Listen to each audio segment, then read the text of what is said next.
இங்க ஆண்டவர் ஒரு கேள்வி கேட்டார். என்ன கேட்டாரு? யோவான் கொடுத்த ஞானஸ்தானம் யாரால வந்தது? தேவனால வந்ததா மனுஷனால வந்ததா கேள்வி கேட்டார். நல்லா கவனிச்சுங்க. இப்ப இவங்க கேள்வி கேட்ட ஆட்கள் என்ன பண்றாங்க? கூடி பேசிக்கிறாங்க. என்ன பேசுறாங்க? தேவனால வந்ததுன்னு சொன்னா நீ ஏன்டா கீழ்ப்படியலன்னு கேட்பார். நல்லா கவனிச்சுங்க. ஆனா மனுஷனால வந்ததுன்னா ஜனங்கள்லாம் யோவான என்ன சொல்றாங்க? அவர் தீர்க்கதரிசின்னு சொல்றாங்க. நம்ம மேல கல் எடுத்து நம்மளை காலி பண்ணிடுவாங்க. அதனால இப்ப ஆண்டவர்கிட்ட என்ன சொல்றாங்க?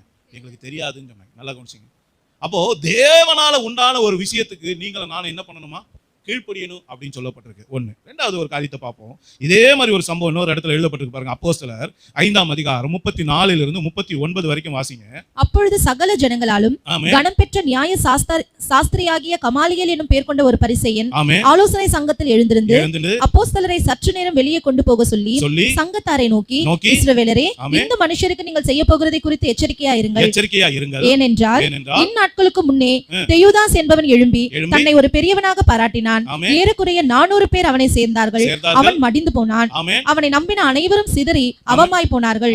அவனுக்கு பின்பு குடிமதிப்பின் நாட்களிலே கலிலேயனாகிய யூதாஸ் என்பவன் எழும்பி தன்னை பின்பற்றும்படி அநேக ஜனங்களை இழுத்தான். அவனும் அழிந்து போனான். அவனை நம்பியிருந்த அனைவரும் சிதறடிக்கப்பட்டார்கள்.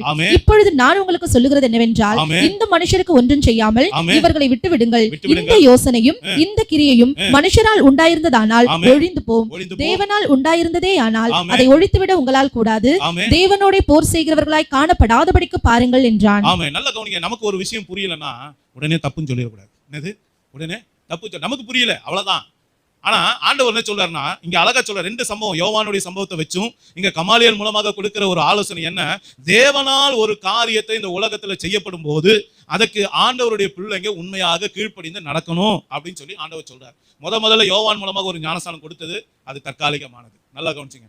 அதுக்கப்புறம் அந்த ஞானஸ்தானத்தை ஆண்டவர் என்ன பண்றாரு? அப்டேட் பண்றாரு. என்ன பண்றாரு? கர்த்தராகிய இயேசு கிறிஸ்துவின் நாமத்தினால ஞானஸ்தானம் எடுக்கணும்னு சொல்லிட்டு அப்போஸ்தலர்கள் மூலமாக ஒரு உபதேசத்தை கர்த்தர் கொடுக்கிறார். இந்த உபதேசத்தை குறித்து தான் இப்ப கமாலியேல் சொல்றாரு. என்ன சொல்றாரு? இந்த உபதேசம் ஒரே தேவன்ற சத்தியம், நம்ம ஆராதிக்கிற இயேசு கிறிஸ்து யாருன்னு சொல்றாங்க? அப்போஸ்தலர்கள் பேதுரு, யோவான், பவுல், இவங்க என்ன சொல்றாங்க? அவங்க உபதேசம் என்ன அப்படின்னு கேட்டீங்கன்னா, நாம ஆராதிக்கிற இயேசு கிறிஸ்து தான் வானத்தையும் பூமியை படைத்த பிதா.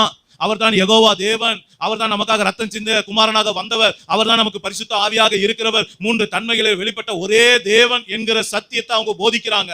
அதோடு கூட அந்த சத்தியத்தை கேட்டு அதை விசுவாசிக்கிற பிள்ளைகளுக்கு கர்த்தராகிய இயேசு கிறிஸ்துவின் நாமத்தினால அவங்க ஞானஸ்தானம் கொடுக்கிறாங்க.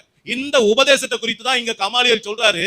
இந்த உபதேசம், இந்த சத்தியம் தேவனால் உண்டாயிருந்ததுன்னா அதை நீங்க தடுக்காதீங்க.